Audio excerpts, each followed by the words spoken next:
बिस्मिल्लाहिर्रहमानिर्रहीम। अस्सलाम वालेकुम students, here is your instructor Mohammad Irfan Karim and welcome to my YouTube channel success picture.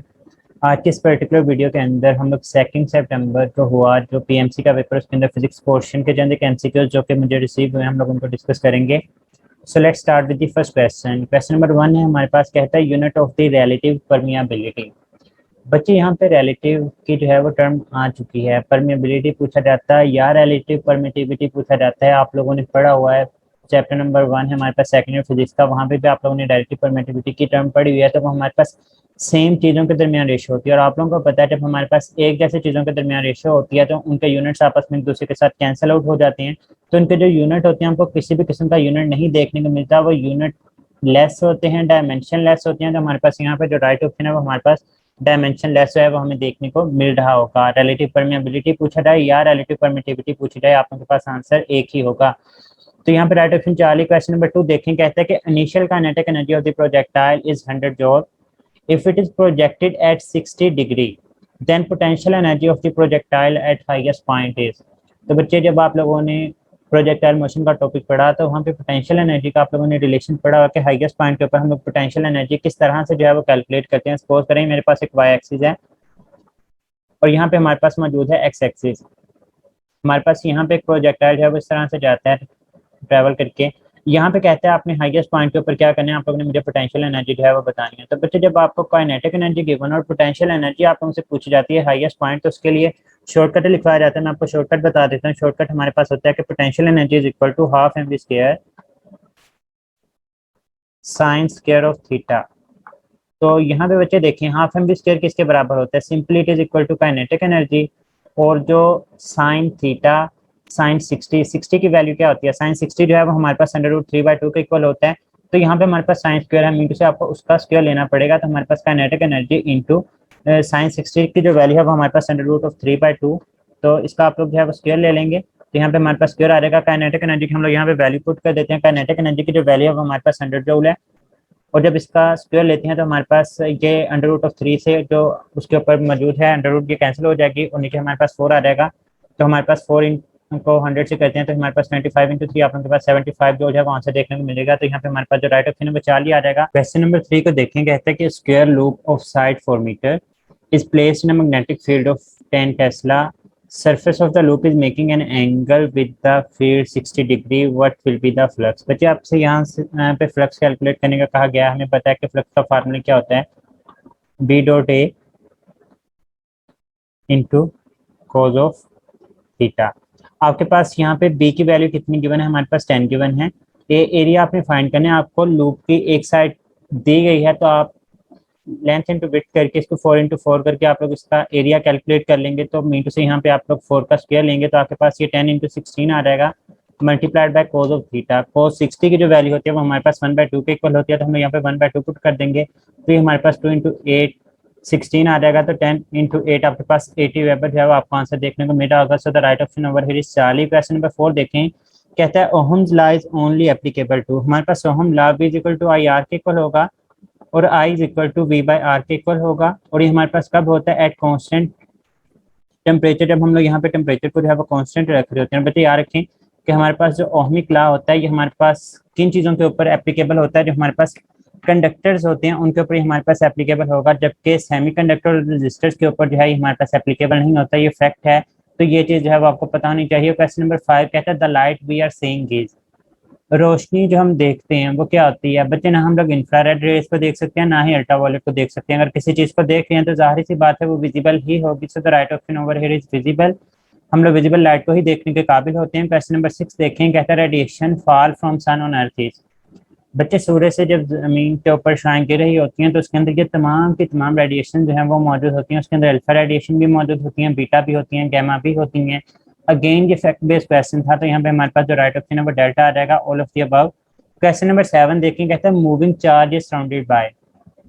बच्चे जब हमारे पास चार्ज मूव कर रहा होता है तो याद रखें हमारे पास 3 तरह के फील्ड जो है वो एग्जिस्ट करते हैं। बच्चे कितनी तरह के चार्ज एग्जिस्ट करते हैं, हमारे पास 3 तरह के फील्ड है वो एग्जिस्ट कर रही होती हैं। वो 3 फील्ड कौन कौन से होते हैं आप लोगों के पास, एक आप लोगों को इलेक्ट्रिक फील्ड देखने को मिलता है, दूसरा आप लोगों को मैग्नेटिक फील्ड देखने को मिलेगा और थर्ड वन आल्दो वो निग्लिजिबल होता है, लेकिन बच्चे होता जरूर है। यहाँ पे इसने कोई कंडीशन नहीं लगाई कि हम लोग इलेक्ट्रोमैग्नेटिक के अंदर रखते हैं या किसके अंदर रखते हैं। तो जो तीसरा फील्ड होता है बच्चे वो हमारे पास ग्रेविटेशनल फील्ड होता है, और कहा जाता है कि ये round about approximately equal to zero होता है, और इतना जीरो होता है कि इसकी वैल्यू राउंड अबाउट 10⁻⁻39 के जो है वो हमारे पास इक्वल होती है। लेकिन बच्चे फिर भी एक जो मूविंग चार्ज होता है, अगर सिंपली पूछा गया है कि मूविंग चार्ज को कितने फील्ड सराउंड करते हैं, वो तीन तरह के ही होते हैं। वहां पे इलेक्ट्रिक फील्ड भी आएगा, वहां पे मैग्नेटिक फील्ड भी आएगा, और वहां पे आप लोगों के पास ग्रेविटेशनल फील्ड भी आएगा। यहाँ पे टू फील्ड उस वक्त आंसर आना था अगर वो कहता है कि moving charge in case of electromagnetism में, तब वहां पे हमारे पास जब मैग्नेटिक फील्ड प्रोड्यूस होता है तो इसके इर्द गिर्द इलेक्ट्रिक फील्ड भी प्रोड्यूस होता है, तो वहां पे आप लोगों के पास टू फील्ड राइट ऑप्शन बनना था। लेकिन यहाँ पे एक जनरल बात पूछी गई कि मूविंग चार्ज को कितने फील्ड सराउंड करते हैं, तो हमारे पास तीन तरह के फील्ड होते हैं। तो यहाँ पे हमारे पास जो राइट ऑप्शन है वो 4 ही आ जाएगा। क्वेश्चन नंबर 8 देखें, कहता है magnetic field of earth at its surface is, कि हमारे पास कितना जो है वो हमारे पास मैग्नेटिक फील्ड। तो बच्चे फैक्ट बेस्ड क्वेश्चन है, यहाँ पे मुख्तलिफ तरह से क्वेश्चन पूछा जा सकता है। पहली तो ये फैक्ट बेस्ड है कि magnetic field of earth at its surface is 1/2 गाज, इसको आप लोग 0.5 गाज भी बोल सकते हैं। अगर वो आपसे इसके सिस्टम इंटरनेशनल यूनिट के अंदर पूछ लेता है तो हमें पता है कि 1 टेस्ला जो है वो हमारे पास किसके इक्वल होता है, 10⁻⁴ गाज के इक्वल होगा। अगर 1 गाज का पूछ ले तो वो हमारे पास 10⁻⁻⁴ टेस्ला के जो है वो हमारे पास बराबर होते हैं।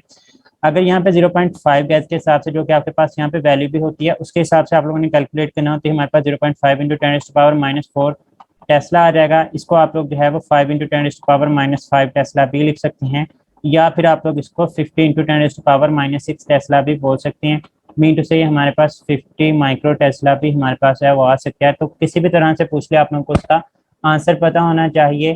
तो यहाँ पे हमारे पास जो राइट ऑप्शन है 1/2 गाज है वो हमारे पास आ जाएगा। क्वेश्चन नंबर 9 को देखते हैं, कहता है if the area of the circle is increase by 4 times distance of a circle is increase by. अगर हम लोग एरिया को इंक्रीज करते हैं तो हमारे पास उसका जो डिस्टेंस होगा वो हमारे पास बच्चे सबसे पहले तो ये देखें ना कि हमारे पास जो सर्कमफेरेंस होता है किसी भी सर्कल का वो हमारे पास 2πr के इक्वल होता है, और सर्कमफेरेंस को ही जो है वो हम लोग डी डायमीटर का नाम दे रहे होते हैं, या फिर डिस्टेंस का नाम दे रहे होते हैं जो कि कवर होता है पूरे सर्कल के अंदर।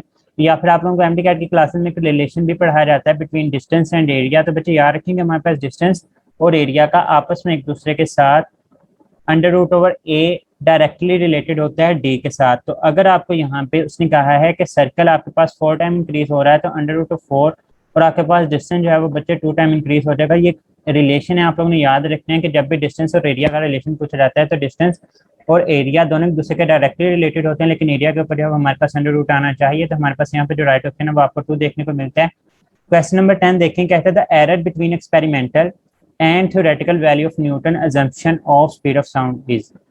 तो बच्चे एक जो हमें वैल्यू कैलकुलेट करके दी गई थी वो हमारे पास 332 थी, और इसी तरह से जो एक्सपेरिमेंटल कैलकुलेटेड की गई थी और हमारे पास थ्योरेटिकल एक 281 थी और एक हमारे पास जो थी वो 332 वैल्यू थी। अगर हम लोग इन दोनों का डिफरेंस कैलकुलेट कर लेते हैं तो ये हमारे पास आ जाते हैं 281, तो ये हमारे पास 11351 के राउंड अबाउट आंसर आ जाता है। यहाँ पे जो नज़दीक तरीन है वो आप लोगों के पास 52 मीटर पर सेकंड जो है वो दोनों के दरमियान डिफरेंस था। ये आप लोगों ने first year physics chapter number 8 PTB की बुक के अंदर इन्फॉर्मेशन पढ़ी हुई है। तो यहाँ पे हमारे पास जो राइट ऑप्शन है वो 4 ही आ जाएगा। क्वेश्चन नंबर 11 देखें, कहते हैं how many electrons will have a charge of 2 coulomb. तो बच्चे इसका जो हमारे पास रिलेशन होता है वो हमारे पास रिलेशन ये होता है कि n is equal to capital N into 6.25 into 10⁻1018। बच्चे ये फार्मूला है, शॉर्टकट होते हैं फिजिक्स के अंदर। अगर न्यूमेरिकल आते हैं तो हमें शॉर्टकट की वहाँ पे जरूरत होती है। तो इसी तरह से अगर आपको किसी चार्ज के वन और इलेक्ट्रॉन पूछ रहे हैं तो आप लोगों ने ये वाला रिलेशन इस्तेमाल करना है। यहाँ पे जो n है ये नंबर ऑफ चार्ज को रिप्रेजेंट करता है, कैपिटल N किस चीज को रिप्रेजेंट कर रहा है, हमारे पास नंबर ऑफ चार्ज को रिप्रेजेंट कर रहा है। तो हम लोग n की जगह पे नंबर ऑफ चार्ज की वैल्यू पुट कर देते हैं 2 मल्टीप्लाइड बाय 6.25 इंटू 10⁻18 आप लोग यहाँ पे पुट करेंगे तो आप लोगों के पास सपोज कर लें कि हमारे पास 12 आ जाएगा। इसको 12.5 या फिर राउंड ऑफ करके हमारे पास 12 ही आ जाता है इंटू 10⁻18। तो हमारे पास यहाँ पे जो राइट ऑप्शन है वो हमारे पास आ जाएगा 12 इंटू 10⁻18। यहाँ पे बच्चे थोड़ी सी मिस्टेक है क्वेश्चन के अंदर, तो ऑप्शन के अंदर यहाँ पे मैंने 18 पुट करना था, तो आप लोगों के पास यहाँ पे जो राइट ऑप्शन है वो हमारे पास डेल्टा आ जाता है।